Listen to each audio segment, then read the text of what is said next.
Hello and welcome to this episode of Personally Speaking. I'm James, K2's Global Marketing Director, and during this series we sit down with people like Miranda and David from K2 to really get an understanding of what the Because It's Personal ethos is to all of us, all the individuals at K2. So today I've got Miranda Barras-Smith, hope I got that right. Yeah. Director of Global Account Management, veteran of mobility for over 22 years, and like me, a bit of a creative at heart. Is that fair to say? I'll take it. Yeah. All day long. I mean, looking at your trainers today, I'd take it too. Nice bright orange. Yeah, they're quite bright. You Yeah, can't very notice good. me on this See you coming. dour day. Yeah. And I've also got David Snowling, Head of Global Immigration Services, another mobility veteran, 14 years, I added up on LinkedIn, and a clay pigeon shooter. Is that fair? Veteran strong. Yes. Veteran strong. Clay pigeon shooting? Great. Yeah, love it. Good. So, you guys are here today because we are launching what we're calling the Human Library. So the Human Library project, as we call it internally, it's not a unique concept to K2, but we've not really seen it in our industry. So we're fairly confident there's be quite a few of our audience that won't know what it's about. So to give you guys a little bit of context on what the Human Library is, it was created, do you guys know actually what a Human Library is? Just a little test for you. Yes. Do you know where it was created? Denmark? Ooh. Very good. Yeah. So it was Very created back in 2000. You've done some research. That's about prepping, see, David. Yeah. And it was aimed to address people's prejudices by helping them talk to those that they would not normally meet and talk to. Right. So obviously ours is a little bit more lighter hearted, although there may be some of that subject matter that comes in. But really, for K2, it's about us lifting the lid on our greatest asset, the people. Right. So we're in the business of moving people at what could probably be one of the most challenging times for them, right? They're going to move their families potentially. Yeah. They're changing their location. They're going to embark on a new cultural experience. Their house, their colleagues will change, and of course potentially their job, their role within their organisations will change. Yeah. So it's a high pressure situation that we're kind of the vanguards for, which is a bit of a challenge. Now you say it like that. I know, right? Never really think about it, and you go, "Wow." It's Yeah. true. It's true. It can be a challenge. Yeah. And there's been a lot of change. Wait, in the mobility world?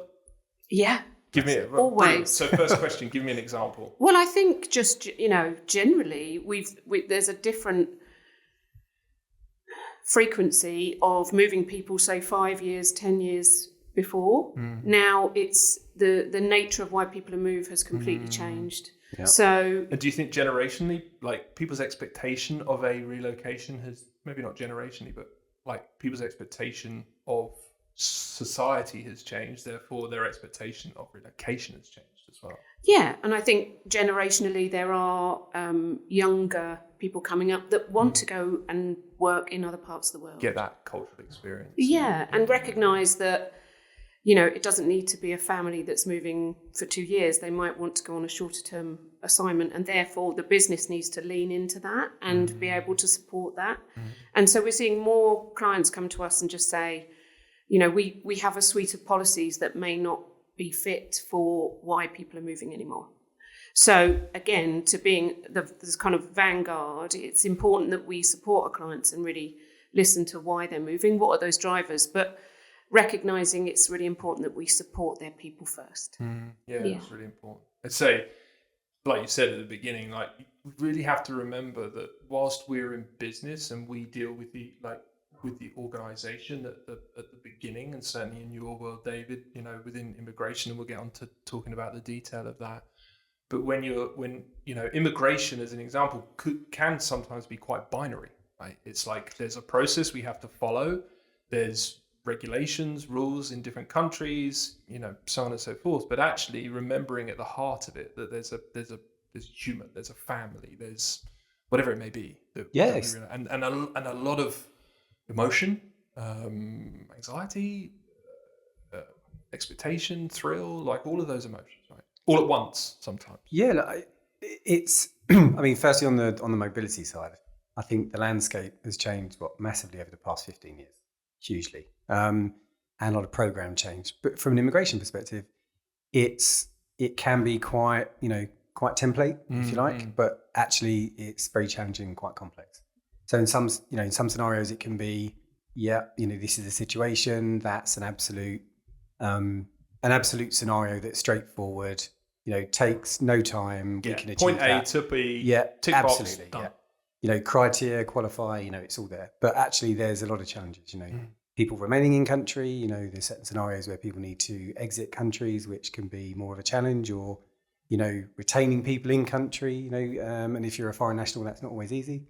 Or, it can be quite complex. It can be straightforward, but it has its challenges. And it is that compliance piece, but often the immigration is the emotive piece, because so much rides on that visa being approved. Yeah, qualifying. And often it might be a family member. It might that can be the blocker. Yeah, absolutely. To success. Yeah. So sometimes the employees themselves are feeling it because they're waiting to see whether that's approved, because that's the kicker of moving everything along. So immigration is binary in the steps, but often it still needs that level of empathy. Yeah. Because it's so no pressure there. It's you and your team. I think it's a key driver, right? It's a key driver. You can't move people if they can't get the right to work in that location. But it's also a challenge for new locations, right? I mean, something we're seeing more of is moving people into, new geography, new locations globally. And some of those are less established, right? So I think that's also something that needs to be looked at. So there's, different regions mean you have to tread and work differently. Yeah. So listen, bringing it back to human library, one thing that has always been really evident to me, and maybe I'm a little bit biased being inside K2, that I talked about at the beginning, that our people are our greatest asset, and really understanding that, in all walks of life, whenever you look around and whether you understand when you're experiencing something as a human being, that we've all got a story, right? We've all come from somewhere and we all are going somewhere, whatever that may be. And it's different broadly different for every single person, right? So my question, I'll start with you first, Miranda, is obviously looking at your human library sort of introduction on the website. You talk a little bit or a lot about creativity. You talk about where you've come from in sort of retail, and you talk about creativity. And my question really is, when you're embarking in your role now, K2, what do you sort of harness from where you've been and where you're going on your day-to-day when you're working with our clients? Yeah, that's interesting question. I mean, when you asked the questions and I had to look back at my experience and skills, really so much came from that retail starting point. Did it surprise you when you sort of look back and go, wow, look where I began? Absolutely, because my journey to here is like many of us, is not linear. It's kind of you somewhat fall into it based on all the other experiences that you've had. So, very briefly, yes, I came into retail. I worked for a very large partnership that, never knowingly undersold. And they started, first and foremost, it's customer experience. You walk through the door, you know the brand, the staff are super helpful. If you need to return something, no problem. It's really very much about the customer. So that's interesting, because customer experience now is quite a buzzword. Words, CX. Yeah. And it's something that we've probably never labeled in K2, but has always been. It was probably the reason why K2 was created. When we look back at all of the stories that we read about why Nick started the business with Rich, and really understanding the why. And that now certainly in business is becoming very much a buzz, CX. But what you're tapping into is that upbringing, that sort of foundation of CX. I think so. I think, if you've always come from a values where your customer, the person that you're interacting with, is first and foremost, you've got a great baseline from, right? Yeah. And so, I'd almost argue you can't go wrong at that point. If you always check back in with that. Yeah. And I think, so there was that element, and, you learn to make business decisions quite quickly. Retail's tight margins, but also, it's fast paced. and you have to come together and collaborate. And certainly at that particular company, everyone gets a profit share. There are some synergies, right? Everyone gets a profit share, hopefully, if the company does well. And so there's a sense of community from day one. There's a bigger purpose, which is if we all work together, we'll do well. Yeah. So that was a really great sort of foundation in terms of my career. I've always thought about that. And also the creative side. So I went into visual merchandising and had a great few years on Oxford Street and London and, working with a great team. I guess that's quite a fickle place though, right? You can get that right and wrong.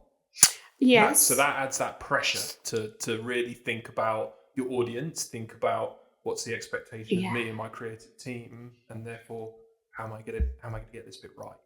Absolutely, because if you do something and you put something on display and it doesn't sell, that's having a massive door knocked. Yeah, exactly. Yeah. But it does allow you to sort of bringing it to today. It's really important to me that customer is the focus. Whether the customer is the employee traveling and moving, or it's our clients, or it's our internal functions, right? It's all or important. Our partners.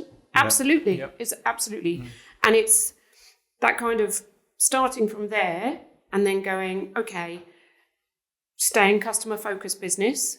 We're not a product focused business, and by that I mean we don't have a product which we sell to clients and say this is our product. That's the way you're going to look at it. It's what do you need? How do we need to change? How can we support you? And that they feel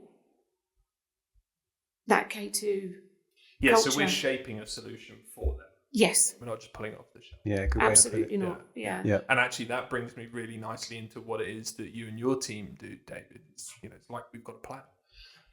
So one thing, looking at your profile on LinkedIn and reading what you've put into the human library, obviously the bit that stand out for you, David, coming to K2 is you were client side, and that gives a very different perspective.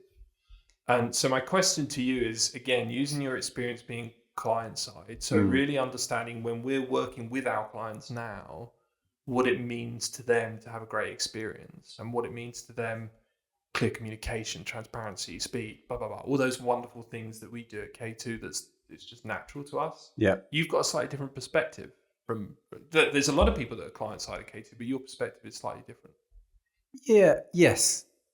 Actually, the other thing is, and listening to what you were saying, Miranda, has reminded me a couple of things. So firstly, before my time on the client side, and I'll definitely share some things and why the perspective is different and why it's beneficial, I think. But actually, I started out life in kind of credit control and recruitment, account management and recruitment, and never enjoyed the sales piece, but absolutely loved the interaction, the relationships, the people. So the human interaction and the people involvement. Yeah. And I think that's always stuck with me. So even in say recruitment, working for can't remember who it was back then, I think Michael Page, whatever, but there was never any sales. It was, this person's really good and I know that role at that company and they would be a genuinely good fit. It was always wanting to do the right thing and put people in the right positions or doing things in the right way. We've started referring to, actually, within the communication marketing team, we refer to it as human-centric mobility. Yeah. Right? So it's putting those humans, as Miranda says, whether that's our partners, our clients, or the assignees, the employees moving, putting them front and center of what we do, which is why, let's say, I can see such huge value in people like yourself that have been in that sort of client mixing pot, if you like, and really getting an understanding for that. I'm hoping it sets us in good stead building the team. But it's just really good. It's good to understand people, and that's what I try. That's what I try and do. But being on the client side, actually, I think it's beneficial. I think in this position because I've been in that role for a number of years. Working with many different partners. Working with the internal procurement team, working with our teams, working with the stakeholders internally, senior individuals, employees and families that are moving, what they expect from you as an organization, but what they expect from the partners that we're engaged in. And I'd like to think that I was always very collaborative with the partners we work with. So I was never hardline, always collaborative. It was always a good partnership. And I think that helps get the better out of the partners you're working with. And I think that's genuinely what I think when we work with a lot of our clients is that, in the main, everyone is so collaborative, and it's about, being an advocate and a good partner. And I think that you just need to understand what the ask is. And I think how you can best support, the partner if you're a client. And I think if you're if you're on the partner side, how you can best support the client. But I actually think there's many, many similarities that have been on both sides, because you've got your internal stakeholders on the client side, right? Yeah, of course. And it's extremely similar. And you work with many partners, but on this side, it's actually a lot of similarities. So for you, that sort of strength in partnership, and that, but again, not being rigid with the understanding, okay, like this is our agreement between us, but when we're dealing with the moving parts, when we're dealing with whether it be immigration, whether it be household goods, whether it be finding a home, whatever it may be, right? You can have process, you can have direction, and then you can have the real world agility to adapt to those requirements now for that family, for that individual. But in actual examples, I mean, being in the position where you are working in a program where it's going through change or growth or reduction, or you're looking at grad programs, or you're looking at, going into new locations, or looking at what the client's hoping to achieve, or coming to you with ideas, I actually find myself in conversations talking about mobility as well as immigration. So, it's immigration focused, but that's interesting, because actually one of my sort of questions, it was actually more to Miranda today, but you've started it, so let's go with it. Was around obviously a somewhat potentially traditional route of mobility is that you would have your global mobility company. So I'm a client, I've got a global mobility company, but I've also got my immigration service provider. What we do is we've brought immigration internally. And we work with partners to deliver that immigration service. But there's a key point, I think that's what you were alluding to, of the benefit to our clients, the benefit to their employees of having that employee sort of process whereby your mobility or relocation specialist can almost sit side by side with your immigration specialist. And going back to the very beginning, like that's the unlock, right? The immigration bit, get that right, and then everything's right. In using your experience, again, client side, and I don't know how we can interweave clay pigeon shooting into this. I've been thinking long and hard. I don't think we will. But client events. You what? Sorry. Client events. Maybe. Client events. Yeah, maybe. How do you see? How do both of you see that beneficial? Having that sitting side by side rather than a sort of a third party, if you like. I mean, from my side, I think almost managing it where it, immigration and relocation services have been separate and working separately. And there's, in my view, more coordination on the client side regarding that.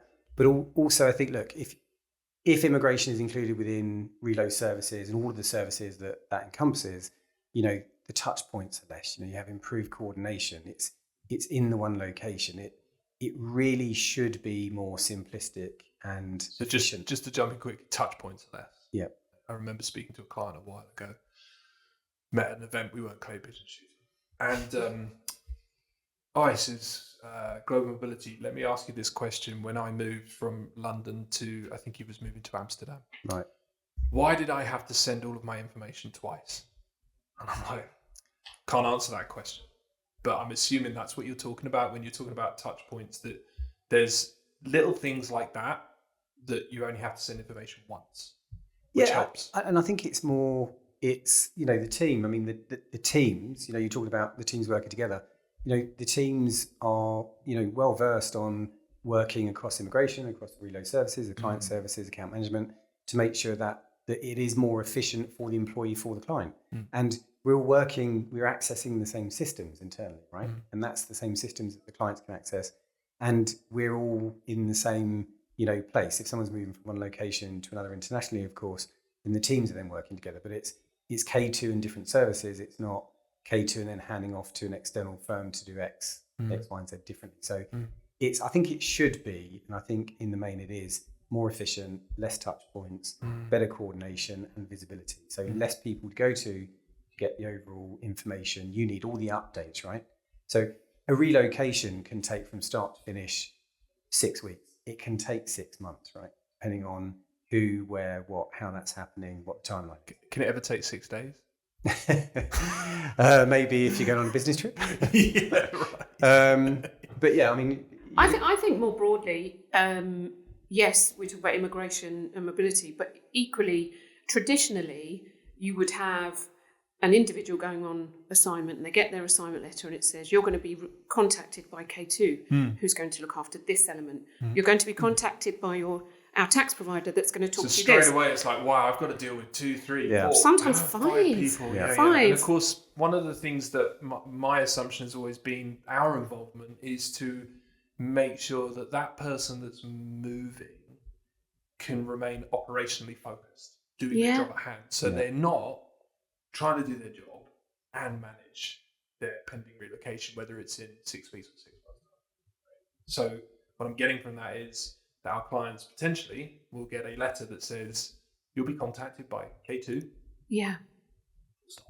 And we'll deal with the rest. Yes, absolutely. And I think that clients in the past potentially kept those vendors or partners separate, siloed. We have a relationship with all of those. They do what they do and they do it very well. Yeah. But there's no crossover and there's no cross-pollination in a positive way of maybe we could knowledge share, maybe we could share some of this.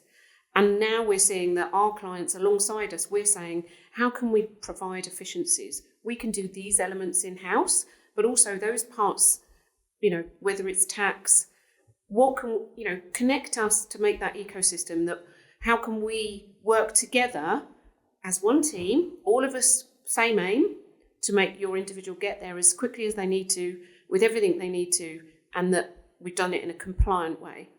And so we are doing more of that with our clients, and they do see the bigger picture. Of course, there's the separate conversation that I'm sure we could potentially talk about hours, which is where will AI come into that? Where is the process automation? Yeah, fascinating. Can we look at our functions and go, where can we streamline our processes and share information? Using AI to improve process, but almost give us more time for human interaction. Because we will always, I think humans have the edge on judgment and being curious. So when it comes to immigration, there's a lot of things that could be automated, but ultimately you still need somebody to it goes own back, that. doesn't it, to that sort of, you've got process, but then it's like, but does that process fit with the challenge I've got at this moment in time? And okay, so question for you both again, elephant in the room, because we touched on it, the sort of age-old saying of jack of all trades, master of none, right? So there's the pessimists in our audience may say, great, it sounds like you guys can broadly deal with everything, but actually I want to deal with an expert in immigration, an expert in tax, and I'll deal with you guys as experts in mobility. I'm going to be as bold as to say we are all those things, just to address that head on. Would that be fair? Yeah, but I would also say that we do approach things here differently, and that should be said, because from an immigration perspective, we have a function that's evolving and growing, and we have we're supporting clients, immigration only clients. We have a broad base of clients that we deliver immigration only and have done for many years in many locations, and actually we're providing support for clients that receive multiple services from K2, and it works extremely well. We're not relocation consultants are not delivering immigration services as an example. Yeah, absolutely. And so to your point, when you say we have clients that are working with us for immigration only, that validates that skill set. That yes, because we deal with that just immigration from for some of our clients, and these are experts. These are certified professionals, been doing this for a while, or immigration lawyers, or have been in the engagement and doing this in certain locations for a number of years, you know, and we have in-house teams in locations that work with, you know, partner networks, and it works very well. But these are professionals delivering those services, and I think that, you know, it's recognizable for us in terms of, you know, the broad client base. I think, you know, a mix of, you know, direct and multi-service. I would say we definitely have a grand pool of subject matter experts within this business. And I was going to ask you, Miranda, actually, Yeah. so in your role, Yeah. do you ever come across that challenge where you need to or want to illustrate that grand pool of experts and say, we've got you, like we can take this whole process and we can deliver it seamlessly? We do have those conversations, yes. And the thing that is great being at K2 is from leadership, you're empowered to pull on those people. So it's not a case of, well, sorry, you work on this team and, you know, David's really busy right now, so we can't pull on David. If there is a need... I mean, we're lucky to have him here today. Exactly.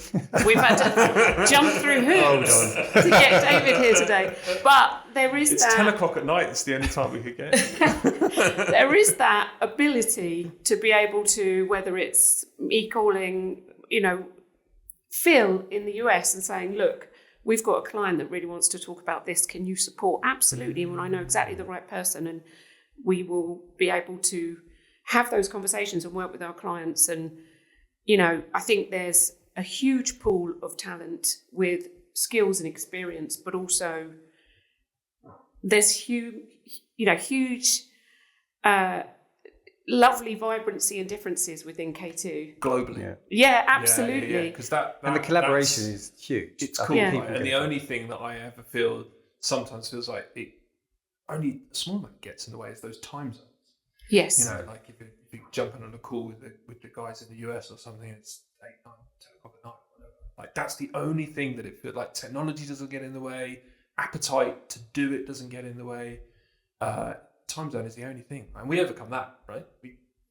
We know in the UK that we work from our time zone in Asia all the way through to US, South America, and beyond.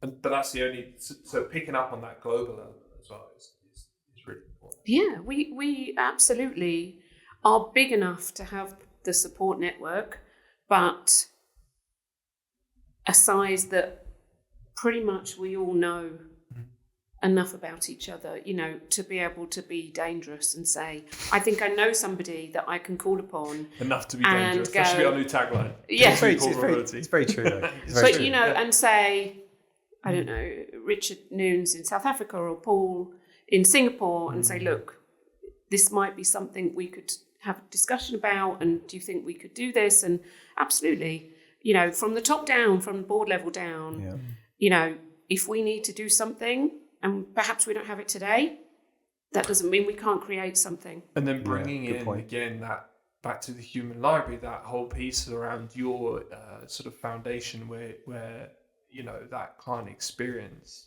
obviously that's important to you, but of course then what happens is through osmosis that your experience impacts those around you. So then they bring their own experiences, David brings his experiences of working from client side, and there's that whole beautiful sort of cross-pollination of experience and thought matter, you know, that really benefits our client. I think with K2, if I talk about the account managers just for a second, because I could talk a lot about the account managers, you know, they're a spirited bunch. They all pretty much have clients that they look after, and we have a K2 way that they absolutely adopt, but they're very different as people, and they've all got huge different experience, whether it's come from retail, whether they've moved themselves, whether they've done a HR degree, whether they've come through immigration, whatever it is, right? And that ensures that we don't have groupthink, right? We don't go to one recruiter and say, we always want that account manager with those skills and that experience, because you can stifle your pool. You need that diversity. So we make sure that our account managers, some have come from within the business, we're really about promoting within, have done either the assignment move themselves or has been a relocation manager, gets that role, And therefore, when we come together as a team, and back to your creativity pieces, we are a team, and I know you work quite closely in a similar way with your team, is that it's only greater if we all work together. Yeah. And we only we share ideas, we don't hoard ideas, and we make sure that anything that we have with to clients bring, as well. absolutely, not just yeah, absolutely, because then we'll go, this worked really well, what do you think, and therefore that brings that community again. But I'm all for, if you've got experience that you think you're going to be able to work brilliantly with customers first and foremost, that's great. Some of the more analytical thinkers, we've got an analyst within our team or two. They're great at Power BI and all these wonderful things that some of our account managers are like.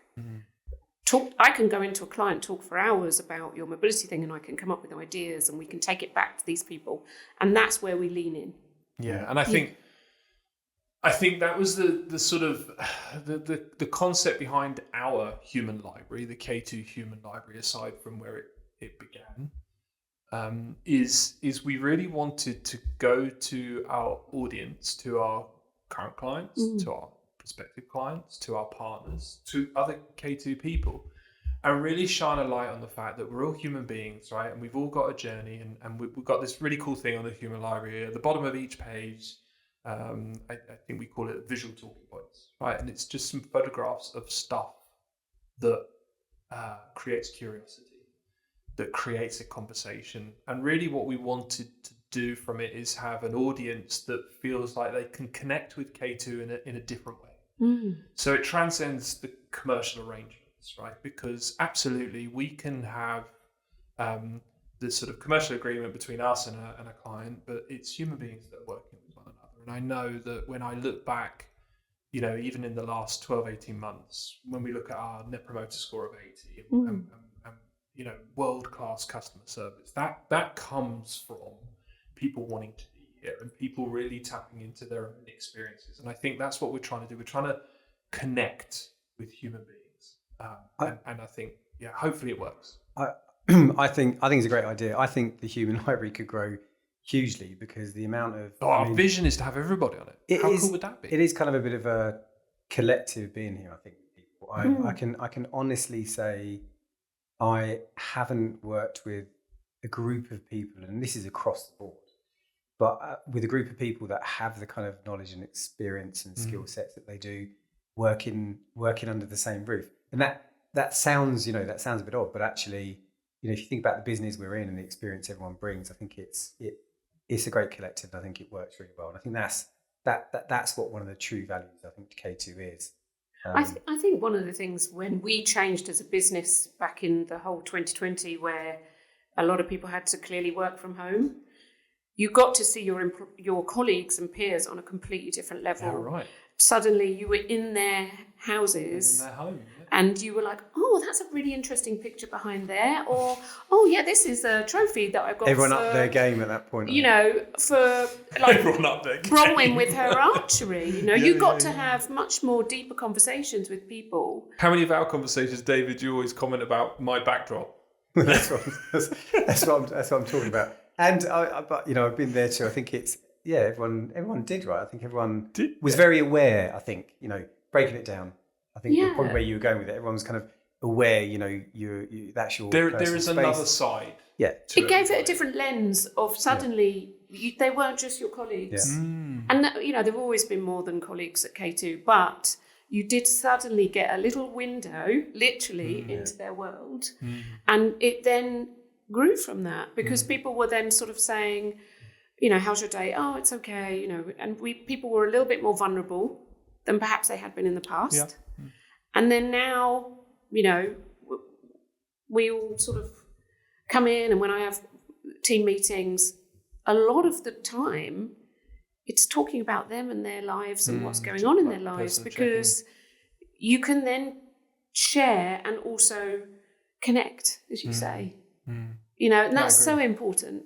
So I think it's a great idea, and I'm very interested to see what everyone's like. Well, fingers crossed. So further into Windows into that's right, and it starts and it will grow over time. Yeah. And as I say, for me personally, having been part of the creation of it and seeing those stories come in, seeing those photographs come in, very visual. So seeing those photographs come in is fascinating. To just, I never knew clay pigeon shooting. I never knew retail. I didn't know that. Right. No, so exactly. two things. I haven't like, done it two, for a just few two months, people. but Well, client event. There you can. go. Show people how it's done. Guys, thank you so much Thank for you. taking Thank you, part in James. this podcast. I know that when we ask people to take time out of their busy day, it's a challenge. I think thank you very much for taking part. And to our audience, enjoy the Human Library. Look up David Snowling and Miranda Barras-Smith to see a little bit more, because I've only touched on it, right? Retail and clay pigeon shooting. There's other stuff to find out about. Thank you so much. Thank you, James. Thank you.